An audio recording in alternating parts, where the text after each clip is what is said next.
I can hear you. You can hear me. Yes, sir. All right. Anyway, it says we're being live streamed. So sorry for anybody who's been watching us trying to figure this out. I think we're live. Good to see you, Ryan. For people who don't know, Ryan Stump is my former college roommate. So you were actually graduated when we were roommates years ago, like 20 years ago at Texas State University, back when it was SWT in San Marcos. And you were working for Samsung. Correct. I never went. I didn't go to Texas State or Southwest Texas. I picked a place to live halfway between San Antonio and Austin, which happened to be San Marcos. Yeah. I went to Texas A&M and Sam Houston State. Yep. And how many college degrees do you have? 4. I've got a bachelor's in chemistry, a bachelor's in environmental science, a master's in computer science, and a master's in environmental engineering. Damn. Why do you have 4 college degrees? You know, when I was going to Texas A&M, I did a 3-2 program, and I was what they called the professional student at the time. I was on a tennis scholarship, and I had accumulated so many hours. If I had taken, I was originally doing, I only needed 11 more hours in chemistry to make it 2 bachelors rather than a bachelor's and a minor. Right. So 3 years at A&M and 2 years at Sam Houston State kind of intertwined, and I ended up with both bachelor's degrees. When I was at Samsung, they paid for both degrees. Wow. So it just made sense to get them. Yeah, if they're going to pay for them. So I remember you, when we were roommates, you said that at Samsung, you worked in a room that had to be like 300 times more sanitized or cleaner than a surgery room. Yes. Right. So you couldn't even have like a speck of dust because they were microchips that you guys were making, right? That's correct. Wow. That's correct. On a silicon wafer, without going through all the process, it's about 70 layers deep at 0.018 micron, and it's, you know, each little speck, when you zoom in on it becomes a individual computer chip when it would leave us. And that's what goes into, well, not this phone, but Samsung phones. Right. Man, they're memory chips. They can go in almost. They had the market share, so most electronic devices that had memory, I guarantee them the majority are from Samsung, as far as the memory chip. Wow. And then at that time, you had the Vet too. You had the Corvette that I got to drive. You let me drive it. Yeah. No, you remember I had a Z28 and 2 Corvettes. I don't remember. I remember you had another one. I only saw the one. Well, no, when you had first gotten there, I was in the transition of selling, and then I ended up with the convertible, and that's what we used to go drive around in. It was a 6-speed. Yeah, I remember that because you could go like 80 miles an hour in 6th gear at really low RPMs, and then drop it into 5th and accelerate to 120 like quickly. Yeah. From 80. Yeah. Yeah. I remember that. Thanks for letting me drive it back then. Actually, looking back, I can't believe you let me do that. Looking back, I can't believe I got rid of it. Yeah, right. Seriously. So, well, thanks for being here, man. It's cool I know we've texted, but it's actually cool to see your face and talk to you. I mean, it's been years. And I just learned about your story since you became a member of Ready, Set, Grow. I had no idea, you know, as far as I knew, you were working at Samsung and had all your college degrees and went on with life just like I did. I did not know that you went through your ordeal, which we'll talk about, which was essentially struggling with alcohol and getting some DUIs, which I have other friends that have gotten them. I mean, it's expensive, especially, you know, for you, it became real expensive. And that's what I want to talk about is kind of what happened, what you had going for yourself, how you found out alcohol was a problem, when you actually sort of recognized it was a problem. Um, and then just your metamorphosis into where you're at now. So feel free to kind of, you don't have to go into all the details, but whatever you think's relevant for kind of what you want to share. Well, I picked up alcohol in my around my mid-20s, my 26th birthday. And it was pretty catastrophic from the first time and most of the times. And without getting into all the details of, I mean, most of the time I drank it's because I loved it. I had a lot of fun, but I couldn't stop. I couldn't stage stop. Today I can say I didn't have a stopping problem. I had a starting problem. So if I focus on not starting, then I don't have to worry about stopping. But when I was at Samsung all those years, I excelled. I worked a lot of hours, but had a lot of time off when I didn't have to put in all the hours. Most of the time I put all those hours in, it's because I was an overachiever and most people didn't work the number of hours, but they paid us like ungodly amount of money. It was ridiculous. And that was my goal though. At that time in my life, I was raised that if you get the job, you get the education, you're making money, and you have all these material things that you've got it going on. Yeah. And, life just keeps moving forward.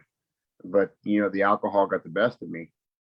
And I can't say that I always knew that it was the problem that it was, what it was. I mean, we doing to other drank people. when we were roommates. We drank. I mean, as far as I knew, I couldn't see anything going on with you that didn't look like it was going on with anybody else that I knew that drank. Yeah. But at that time in my life, it's because we didn't get in trouble. Trouble, most people define trouble as getting arrested, getting put away, and anything in between. And those are things I experienced years later that I didn't at that time. But what we didn't see is, those that loved us the most, who wanted the best for us, those kind of people were far in between. Parents, loved ones, a few close friends.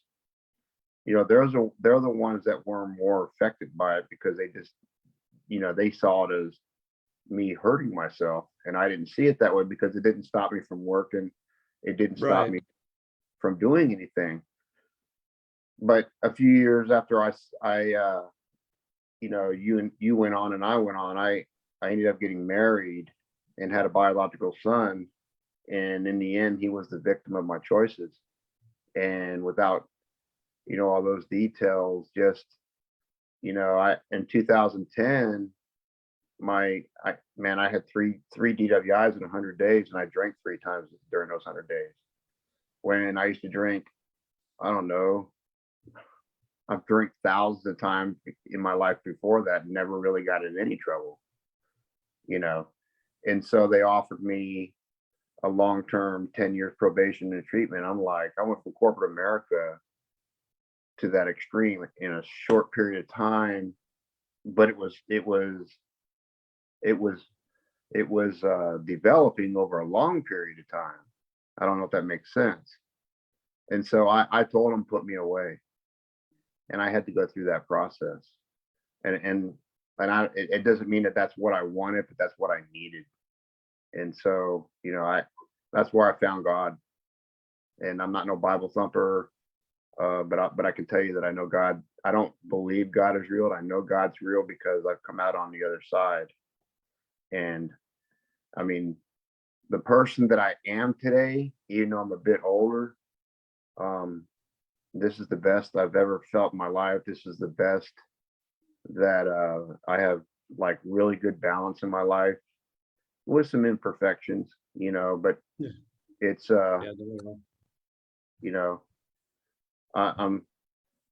obsession to drink was removed, and I'm a big believer in AA and Celebrate Recovery, and I do my church stuff, but I didn't understand what church was and all that when I was a kid growing up, because we just went because I was told to go. But there's a difference between religion and religious man-made traditions. Sit here, kneel down here, bow, take 3 steps and do a twist. You Yeah. know, it's a Like relation. pageantry. Yeah, it's a relationship with God, and the relationship between each of us and God is different. When I say that, I believe there's only one God, but I'm just saying the relationship is what it is, and that's the amazing part. His timing is always, the term perfect and biblically means whole and complete. And so that seed was planted in 2010, and I had to go through some stuff. And then I had, there was a certain point where it wasn't quite planted and growing inside of me. But I can tell you in 2014, that's when it really sprouted in my life.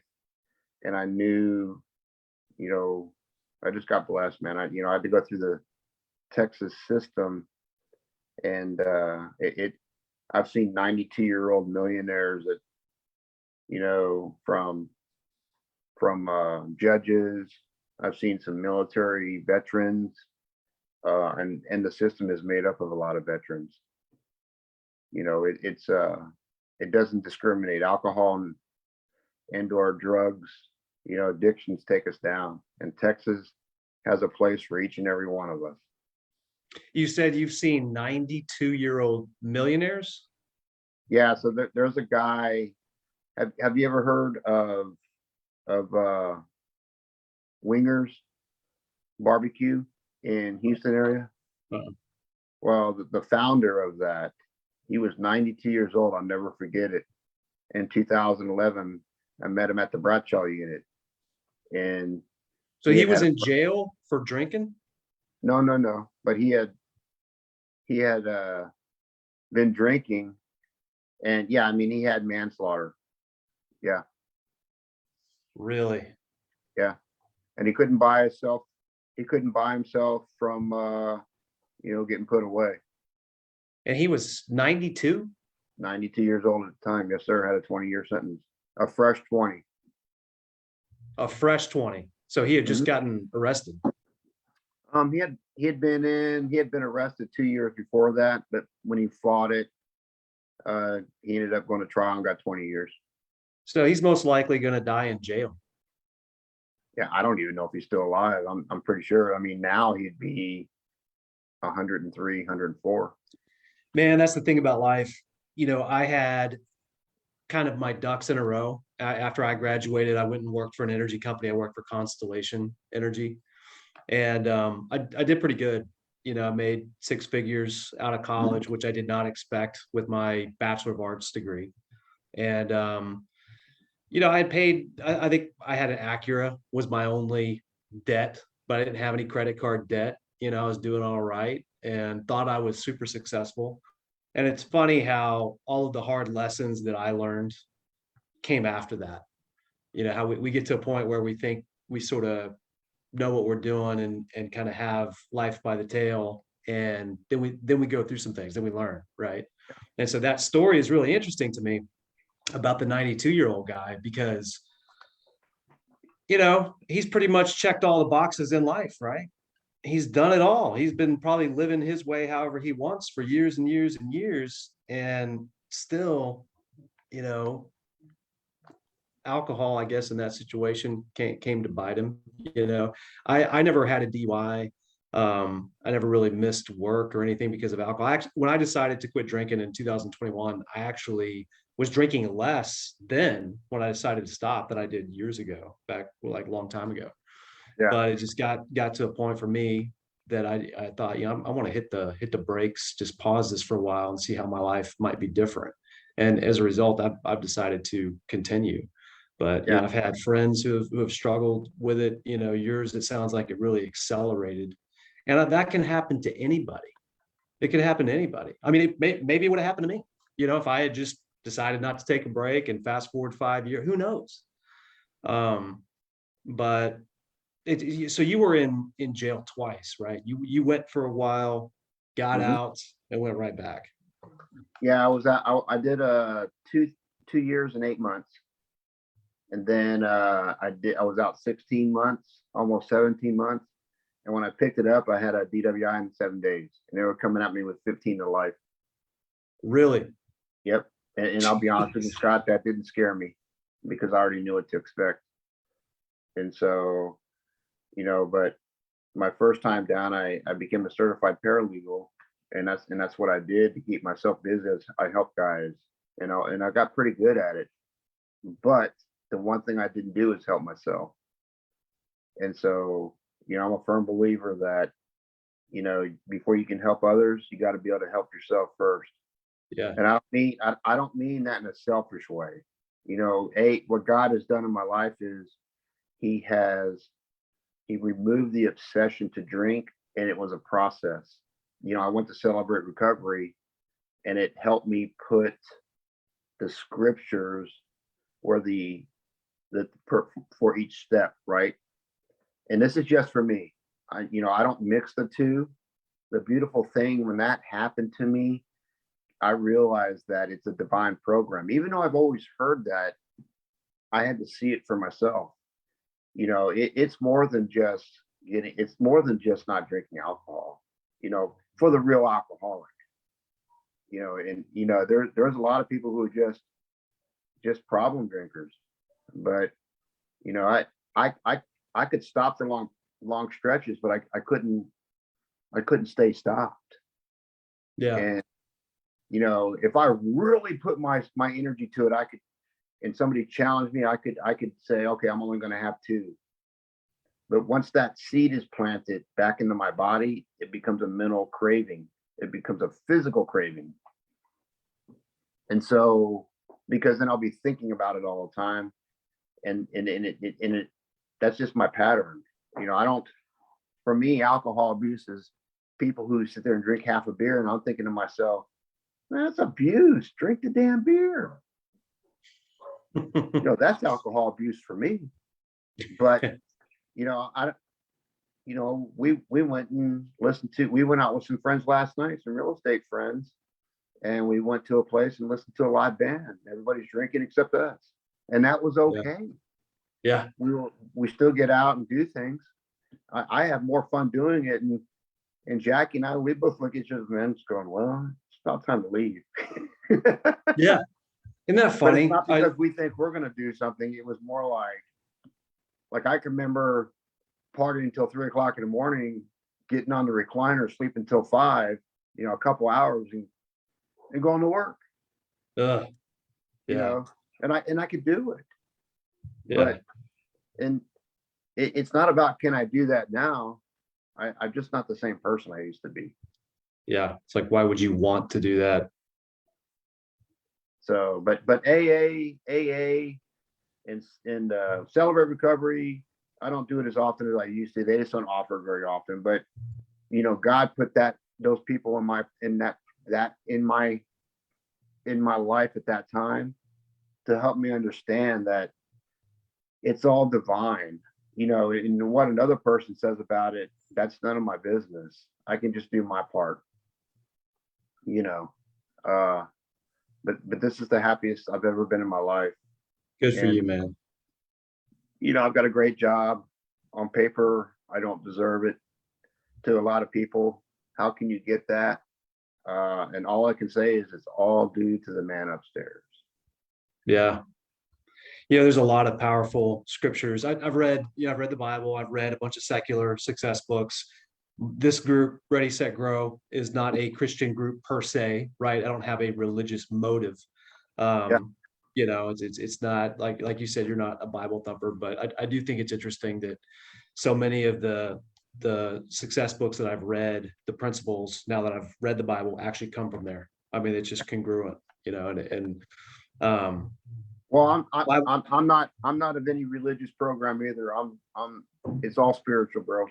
It's all spiritual. Well, and that's that's what you say. It's what helped you, right? I mean, if it's like how do you change, right? You said for you it was a process, and it sounds like your process involved prayer. and steps and accountability. And Yeah. And I'll tell you, you know, it's the beautiful thing is it's a fellowship, you know, yeah, and this is the best example I can give. When I go to church, I know when I used to go to church, that doesn't mean I had God. And when I used to go to AA, I didn't have sobriety. yeah, And you know, and there, you know, it happens when it happens for each person. And you know, but I'll tell you, it's they both say the same thing. And here's the thing, you know, the Bible for me oversees the big book. Alcoholics Anonymous is a divine program, you know, coming out of Second Corinthians in the book of James. I'm not, that's not my Bible, but I'll tell you, there's a capital P for power of God in people. And that's how our program, for those of us that do it the way it's supposed to be done. You know, if we truly put God first and help others and be of service, man, you'll have a recovered life, recovered from a hopeless state of mind and body. That's the beautiful thing of that program.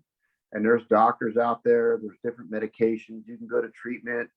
I'm not saying that stuff's not good, but at the end of the day, it's a spiritual malady. And if you don't have that connection, you can be a dry drunk.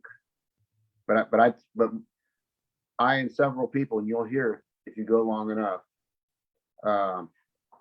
if a person has 20, 30 years of sobriety and they're miserable, negative, Debbie Downers, man, they don't have something I want. right.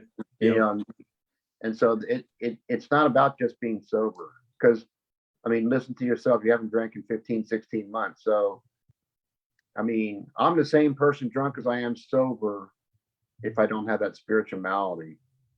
I do the same exact things. The one difference that being drunk separates me from being sober is I'll say things that I think, whereas if I'm sober, I won't be brave enough to say a lot of those things. When I'm drunk, I'll Yeah. be dumb enough to say it in places and at people that can cause me some harm and others. And so that's what I mean by that. So sobriety takes care of the problems that the alcohol caused, but recovery takes care of the problems that caused me to drink. And there's a lot of good treatment, a lot of good counseling.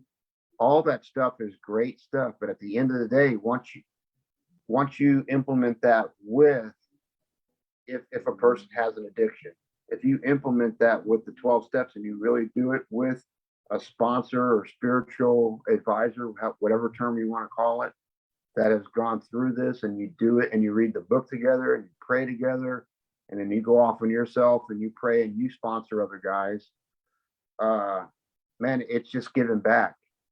And that's the beautiful thing. I go to a lot of different meetings, and there's, you know, and I appreciate everybody and everything good or bad that's happened, because I've been that guy, you know, that didn't get it several times. And so I go to a lot of meetings, but I don't go because I need a meeting and it's going to make me, I mean, that's our fellowship. That's our friends. I go to church, you know, we typically go to a Bible study on Sunday mornings at 10, not every Sunday, but most Sundays. You know, I chimed in on it on Zoom this morning, but that's, you know, that's just part of our fellowship. It's just, I'm dependable for my family, dependable for work. And when I'm on the road, I'm not a danger to somebody. Yeah. You know, so I watched this interview with Ben Affleck, the actor, and apparently he's sober now. I didn't know he had struggled with alcohol. I guess it's not a surprise to hear about a celebrity struggling with alcohol or something else. But you know, he said that the cure really comes once you've had enough suffering. And I thought that's interesting. But maybe that was unique to his journey, maybe not. But you certainly went through some suffering. I've gone through struggle in other areas of my life before I really paid attention to them, specifically money. I went broke in my 30s and put holes in my corporate resume, and it took me years to recover. It was very painful. Yeah. But I think one of the reasons for this group, and one of the things I want to encourage other people to do, is grow anyway. Like you don't have to learn the hard way, right? I found a lot of value in reading because there were people who were more successful than me who had gone through a hard time in another area of their life, and I could learn from them.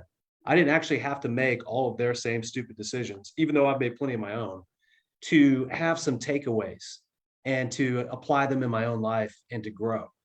And lucky for you, because I listened to your testimony that you sent me, and we're not gonna in this group. I know you're not going into all those details, but I was really glad to hear for your sake that you didn't have a manslaughter charge. That you did not physically injure yourself, that you are fully physically functioning, and didn't kill anybody.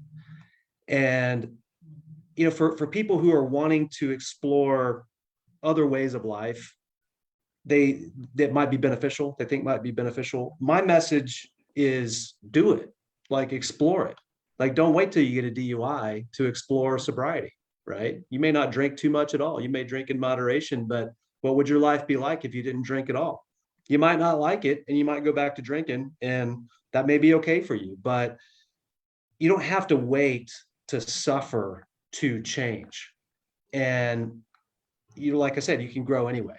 And so I thought that was interesting because I've certainly learned some things the hard way, but I haven't learned everything the hard way. And for you, it took quite a bit of suffering for you to reach this point. And I'm just thankful that you're out. I'm glad that you're out. I'm glad that you, like I said, didn't injure yourself, didn't kill anybody, that you are as happy as you are. I mean, that's huge, man. Like I said, I had Yeah. until a couple of months ago, I had no idea that you had Yeah. gone through all these things. And we all go through our things. Everybody goes through their things, but Yeah. hopefully we learn. And it's incredible. Well, I'll tell you, Scott, there's a lot, uh, I've been blessed, that when they removed me, it possibly saved somebody else's life and definitely mine. And this is what I tell people, man, when I told them to lock me up, the reason I did that is because this is in 2010. It's, if they would have put me out on 10 years probation without any kind of real support and something already in place, like that seed planted to the point where, it probably would have been in a situation where I would have done it again and probably worse. And does that mean I'm correct? I don't know. There's really no way of knowing, right? But Yeah. it's because I tell people, without too much of the prison atmosphere, prison is not hard to do once you realize that you're there and you don't have a choice. Yeah. No, and what I mean by that is you may as well, it'd be like being dropped in the middle of a foreign country with people going at war, because that's how it is. It's just in a different way. I was talking to a friend yesterday. He says, "Man, I drove by Dominguez. It's the prison here in San Antonio." He didn't realize how small it is, but when you're inside it feels like you're in another country. Yeah. Because you have to exist in that little world. And you can either get in there and be a part of what they do inside, or you can mind your own business and what they call show respect, and just do what you got to do to better yourself and do your time and stay out of people's way. And that's that doesn't always work on the outside here per se. And what I mean by that is, it's I didn't see anything, I didn't hear anything, and that keeps me out of trouble. Yep. And so, that people who have been there will understand what I mean when I say that. But it's that second trip, I I was already prepared in my head to, if I had to do all 8 years, I would have done all 8 years. And I know I would still have plenty of life afterwards. You know, I've been on paper for a long time and I've been doing great. I'm not perfect, you know, but I don't do the same things I used to do by Yeah. any. Yeah, me either. How So long were you in prison total? I did a total of 6 years and 1 month when you Wow. add it all up. But you know what, I've been to immigration court twice because I was born in the Philippines and on an Air Force base. But yeah, when I got into the system, they labeled me as a foreigner, and Really? yeah, and it up until 2017, I was able to do some things to kind of clean it up the way it really is, because I went once in Harris County, once in Bear County, and both times, you're locked up for 10 to 12 days, depending on, counting weekends. And it wasn't unsafe, but at the same time, it's like I tell people, if you're going to be on parole or be on probation, if you're not going to do the things to stay sober and do the right things, then just stay in there and do all your time.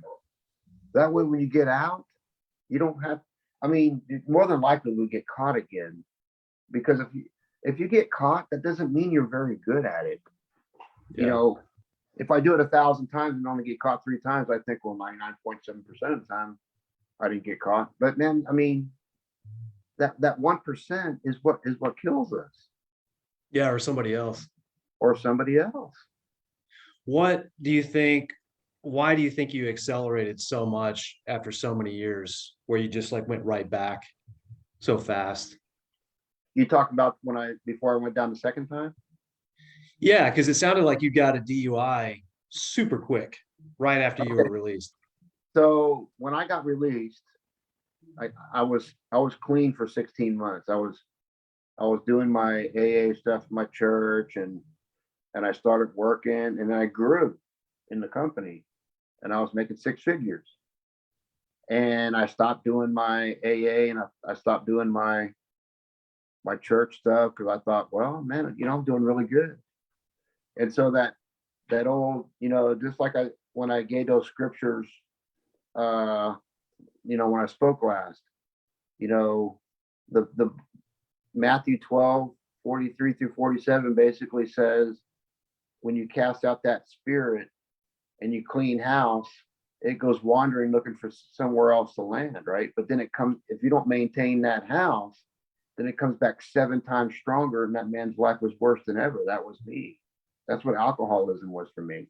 That tells me that dead man can come back if I don't renew my mind daily. AA clearly says that, man. It does. Yeah. It says that in the Bible.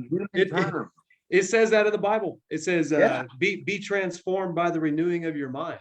Yeah. So if people are like, okay, I'm over here and I want to be over here, but I don't know how to bridge that gap. How? It tells you by the renewing of your mind. So I'm not saying, so the seed was planted, and it wasn't like a total, I didn't have it. The difference is, I didn't put God in my recovery. I didn't have a relationship. I didn't put that first in order to maintain and be reliable and dependable to hold on to all that. Yeah. And then to grow beyond, man, to grow further than I would have ever believed in all areas of my life. I'm still learning how to be a parent. Yeah. I'm still learning how to be a good husband. I'm still learning how to have those boundaries and have, balance. And, but I'm a lot better now than I've ever been in all those areas, but I'm still learning. But I know back in the days when I would want to go drinking again, and that's what happened. I stopped doing those things. And so, I had it set up to see my son the next morning at Kids Share, and I went out celebrating and got a DWI. I started drinking on a Friday. So this was after the 16 months. Yeah. And you Yeah, were so if we supposed, you add had up all the months I was in there, plus the months I was locked out, it was over 4 years of not having any alcohol. But the minute I put that alcohol in my body, I'll never forget August 7th to August 14th, I drank 3 times. Boom, got a DWI.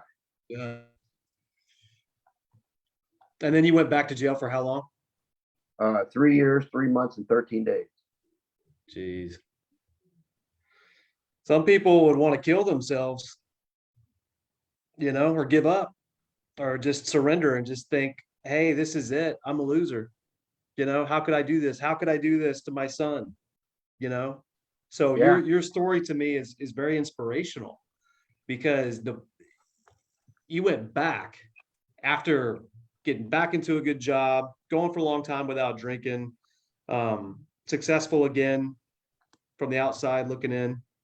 And now you go back to jail for 3 years. And yeah, I've heard your testimony, and it looked like it was going to be a lot longer than that, actually. Looks like it's going to be, I think, 8 years. And so the fact that you didn't just label yourself and say, I'm an idiot or I'm a loser, or that's where a lot of us really, I think, really fail, is when we failed a few times and we have to mhm. get back up and we're just like, man, we start to define ourselves through Well, I failure. did. I did a lot of that. I did. When I went back that second time, this is what I tell people when I guilty feelings for me, and this is, I make a clinician cringe when I say this that know me. I Feeling guilty is far worse than feeling shame for me. And this is what I mean by that. Shame is like the bottom of bottoms, other than 6 feet in the ground. And so, the label that people are going to see is he won't stop doing it. Right. He keeps doing Right. the same thing, blah, blah, right? Yeah. So Might as I'm well calling end it. Right. Do I'm everybody calling a my favor and just get it over with. yeah. So I'm calling myself these things. And then, we had a lot of volunteers come in, and one of them told me, the only thing you haven't experienced is death. So, you are those things that people say that you are, and you're saying it yourself, so you believe it. Now, what are you going to do about it? And that's a point where I just stood up. There's a story called in the big book of in the fourth edition. It's called Window of Opportunity. It's about 13 pages, and in it says in there, when I came to the peak of my drinking and I couldn't maintain, I was still willing to drink no matter who I hurt or what I lost. I was going to drink. That was me. And then at 2 pages later, he says, I hit my bottom when I finally realized that who I was about to hurt and what I was about to lose is more important than the alcohol, the booze. And that's when I landed on my feet. And, this can say a lot of things. And the people that we said it to the most are the ones that have a right to not believe it. Well, everybody has a right to believe it or not believe it. But what I'm saying is, until we start, walking this out and quit talking about it, just do it. And, there's accountability, man, and even in my own family, we all hold each other accountable. Like, sometimes we're off. Thank God we're not off on our rockers at the same time. But sometimes you wake up and you pray, and it doesn't mean you're going to go drink or think of drinking. It just means it's like, man, I'm just not feeling. Sometimes you're not feeling it right, and so that's where we lift each other up. And then it's funny how you can sit there and pray with somebody for a few seconds or a couple minutes, and all of a sudden you just feel better, or get out and go walk in the sun for a few minutes, go off and help somebody, and all of a Yeah. sudden all that feeling goes away. So it's been a journey, man. It And I is a don't ever want to journey. go through it again. No, well, you don't have to. Right. I mean, that's the neat thing. You don't have to. And And here's the thing. I don't believe I'm cured. I just know that God has, when I use the word routine, I don't mean like a robot. It's ingrained in me to put him first in the morning before I Yeah. do anything. Yep. And before I go to sleep at night, even if it's just thank you, God. I'm not saying, some people used to make me feel like I got to give the Sermon on the Mount kind of prayer before I go to bed. And it's like, man, just say, God, thank you. Yeah, sometimes we get upset at little things that don't go our way. Some of them are big, but I mean, they don't have to be. You Right. can be in the habit of being upset over anything. But in your situation, it's obvious. Hopefully, it's obvious to people how much worse it could have been, and it's not. It got as bad as it got, right? And now Yeah. you're in a new place. But sometimes, you look at what some people go through, and I mean, there's a lot to be grateful for all the time, even if things aren't going perfect. Yeah. Sometimes the things that aren't going perfect, you should be thankful for those things because they're trying to teach you something, you know. Well, it's, I'm grateful for a lot of things. My biological son, I may not be a part of his life actively as much as I would like. But here's the thing, right? It's He was the victim of my choices, but I know that he's well taken care of, and I'm grateful that his mom and his grandparents on that side were there to help him and take care of him and nourish him and financially make just to take care of him. I have to be grateful for those things.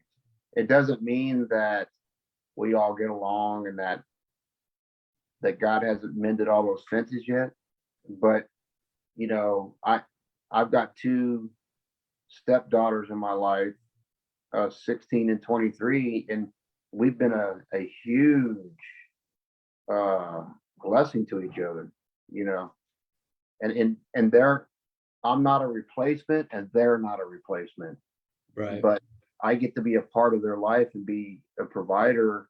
It's more than providing. This is the thing. I don't believe. I don't think I was ever a functional alcoholic. I could work and provide and show up to work, but there's four questions I always got asked, and then this is what I use in my sponsees, right? If I'm drunk, what kind of father am I? If I'm drunk, what kind of provider am I? If I'm drunk, what kind of son am I? If I'm drunk, what kind of husband am I? You know, does that mean that guys and women can't drink? No. But I know if I drink, man, I don't just drink one or two. I don't just have that casual glass of wine. I'm off to the races, man. Selfishness really kicks in because I Yeah. don't care who's in my way. I'm going to go do it, Yeah. you know, and I'm just grateful that I'm in a position to be able to still do those things, you know. Yeah. Me too. So how old is your son? He'll be 15 on April 26th. Oh, wow. 15. Are Yeah. you seeing him currently or no? No, I'm not. He lives less than 3 miles from us. Really? Yeah. But it's a work in progress. It is. Yeah. It's going to take some healing. It's going to take some healing. Yeah. And let me tell you something, man. He's got another man that he calls dad, and I'm not going to disrupt that. And I know Yeah. when I say that, if people hear me saying that, see me saying that, it doesn't mean that I took the easy way out. This whole process hasn't been easy. Yeah, I can But imagine. there's going to be a point. I've seen it. That everything that I went through, I saw a lot of dads reunited with sons and daughters they didn't see for a long time and had no interaction at all. And I know it's ingrained in us to want to know who our parents are. Yeah.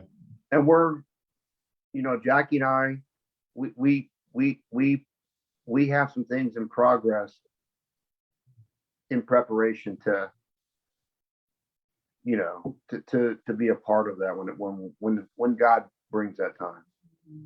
Yeah. That's awesome, man. And her daughters, my stepdaughters, will be a testimony, to show that whatever has been said about me, whatever's on, as far as like being a drunkard and, all that stuff. It's like I told a judge years ago, I'm not that same person anymore. He's dead.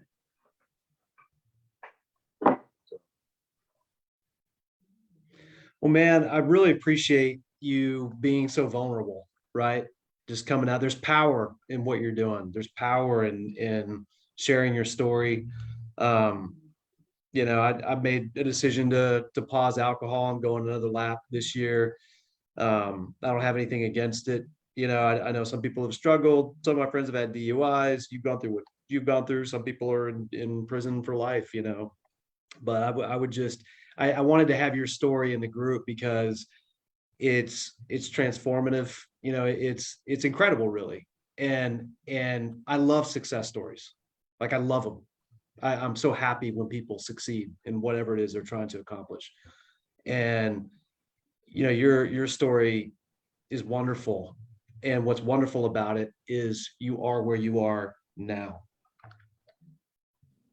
Yeah, I man, mean, it's, and not everybody comes through the other side. yeah. Well, And here's the thing. You were talking about, being a felon, earlier about, you call yourself these things, right? When the word felon is a noun, right? So when you can take an adjective and make it mean something. So what God has done is, I'm a forgiven felon. I'm a redeemed felon. I'm a recovered felon. I'm a worthy felon, and there will be some people who just, it doesn't matter what you say or what you do. They're just gonna, believe whatever they want to believe. And yeah, that's okay. yeah, That's really okay. But I'll be honest with you, I really don't care. yeah, I don't. And I don't mean that. It's nothing boastful. I'm not a cocky guy, man, but there are earthly consequences that people will never forgive, right? yeah, But yeah, God forgives. God forgives all of us if we allow him to. yeah. And the funny part is, I'm just not that important. And God doesn't need me, but I need him. Yeah, And at the end of the day, I just have to quit doing God's job and just do God's work. Let God do his job.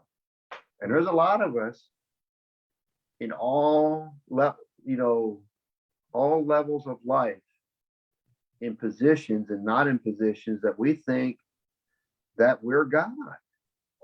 yeah, You can exercise all you want. You can read all the self-help books. And here's the thing.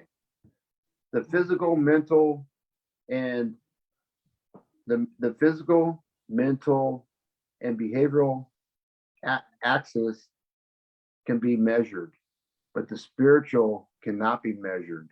right. God, you can't measure what God's done in my life. Yeah, I don't even try to, because, again, the things that have been brought in my path, and the people that are in my life, are success stories too. Not because of me, but because of the man upstairs. yeah, I'm not the only one. Like, my whole family's a miracle. We all have our own path, and we're all a miracle. And it resonates to different groups. yeah, yeah. I think this message here will resonate for some people. So again, I appreciate you being here to share it. It's good to see you. Have this conversation after all these years. Well, hey, remember I told you, when you're ready to buy a house in Austin, I got the realtor. Yeah, I thought I was ready. It's a seller's market for sure. Yeah. So I've been coming across Well, these appraisal waiver only offers. So I can't afford to be wrong in that situation. I don't have quite enough cash to be wrong if they appraise it for less than the asking price. So Yeah. Well, it'll, you know what you can do? what's that? Build new. There's no Yeah, bidding on new. yeah. Haven't gone down that road yet, but maybe. Yeah. So So anyway, I'll let you know, man, next time I'm down there. You're not that yeah, far. You're living in San Antonio? yeah. We got a nice. We have a really nice house in the Leon Valley by Helotes. Not in Helotes, but in Leon Valley. It's really nice, northwest San Antonio. It's a really nice house. Okay. It's a nice neighborhood, nice community, and Yeah. very blessed. Awesome, man. Well, I'll let you know next time I'm down in Austin. Maybe we can meet up. Yeah, that'd be fun. Yeah. Well, Ryan, We're always looking for some little getaway trips. yeah, for sure. So, hey, So, thanks again, man, for sharing your yeah, story and doing it here in the group. I really appreciate it. yeah, I appreciate it. Thanks for having me, Scott. Okay. We'll talk to you later. All right, have a good one. Okay. You too. Bye. Bye.